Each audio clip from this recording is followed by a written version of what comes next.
We have all endured different types of conditioning that have warped our nature. So the question is, how do we become natural again?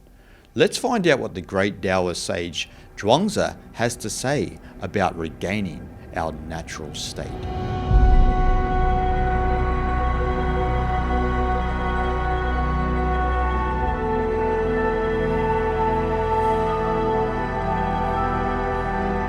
Regaining our natural state is an important aspect of all Eastern philosophical and spiritual teachings, particularly in Taoism and especially within the Zhuangzi text. Now, for those of you who are unfamiliar with the Zhuangzi text is one of the most unique books in the world, definitely one of the most different books you'll ever read, but in some sense probably one of the most profound teachings of all world literature.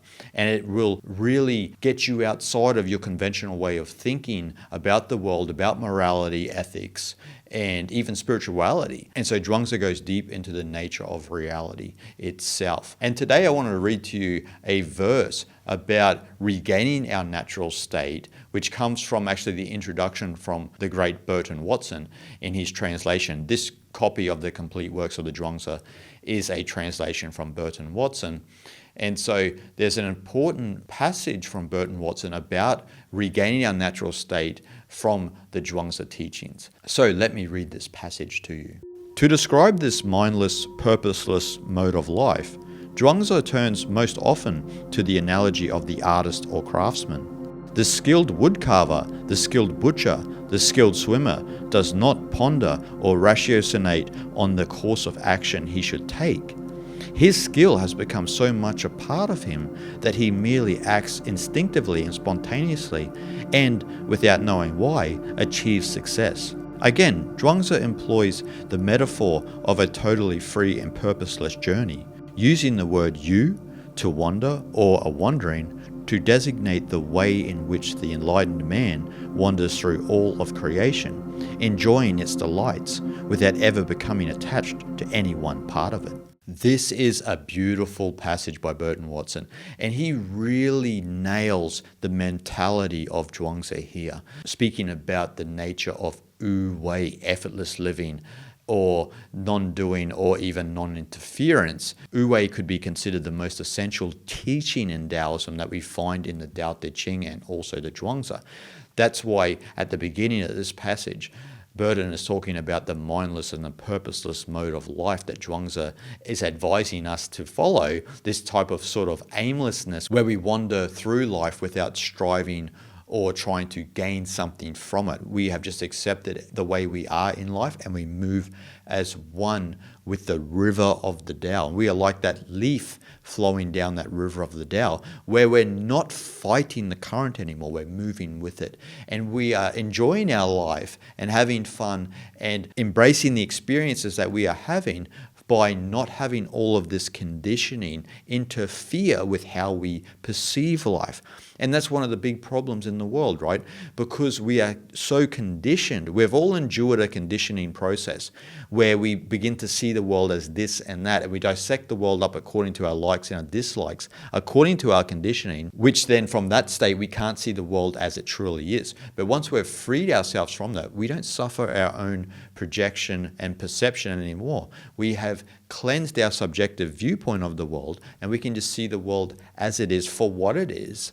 And we don't judge it anymore. So we move with life. And in doing so, that's how we embody wu-wei. And so Zhuangzi, in the Zhuangzi text, uses the skilled butcher, the woodcarver, the swimmer, and he even speaks about the hunchback and people like this, but he speaks about them in glowing terms. And so when he's talking about the skilled aspect here, he's talking about how the butcher and the swimmer and the woodcarver act instinctively and spontaneously, and they calibrate perfectly to the world around them by doing so. But they're not overthinking it. They're just moving as one with life, and their spirit merges with the world around it. And so in doing so, the butcher and the woodcarver and the swimmer achieve success, not by thinking about it, but by just following their skill. by just acting instinctively and spontaneously. And one of the points that Zhuangzi is trying to hone in on here is not that we need to go out and become a butcher or master woodcarvery, for example. He's speaking about how we deal with life. And so when we are the victim of our conditioning, we don't act instinctively and spontaneously. We act according to our subjective viewpoint. And so that doesn't allow us to move through life freely. And so we can't calibrate perfectly to life. And so this is what Zhuangzi is saying. So he's saying that if we get rid of this, if we cleanse our mind of all of this conditioning and we revert back to our true natural state, which is wu-wei, then we can act immediately and appropriately to each and every situation. He's not saying here that you stop acting at all. This is one of the mistakes that people find when they try to understand wu-wei. They think we just sit like a stone Buddha and we don't do anything in life. No. What it means is that your mind has stopped doing, your mind has stopped striving. And so you can go through life and not be stuck here and there due to how you see the world. So you are free of that, and so then you can just move effortlessly through life. This is why Zhuangzi's teaching of fasting the mind is very important, because we need to fast the mind to bring ourselves back to this natural state of wu-wei. So then we can act immediately and appropriately to each and every situation. In Zen Buddhism, they actually have training to try and cultivate this, where we have the use of koans, right? Koans are these riddles that are supposed to evoke an immediate response. But you got to remember, there's not a right or wrong answer. It's about trying to train the Zen student in acting immediately and appropriately to what they hear. So the difficult part is the appropriate aspect. Acting immediately, obviously, we can all do. Even in normal life, we can act immediately to things. Often we act with a lot of intuitive errors. And so Zen Buddhism and even Taoism is trying to get rid of these intuitive errors, right? Where they're trying to get you to act appropriately. And so Zhuangzi is saying that if we follow the path of wu-wei, we will get that appropriacy back because we're not a victim of our own projections. And so once we harness that, as Burton Watson says in there, we harness you. Now, if you remember one of my previous videos, we talk about Xiao Yao Yu. This is free and easy wandering, or rambling without a destination. There are many different ways to translate this, but free and easy wandering is one of the best ways to translate it, because you are free from yourself and you move and wander with the world and wander with life without striving or without trying to get to a certain destination. And there's a complete freedom to this. And so what Zhuangzi is saying is that we have too much purpose in life.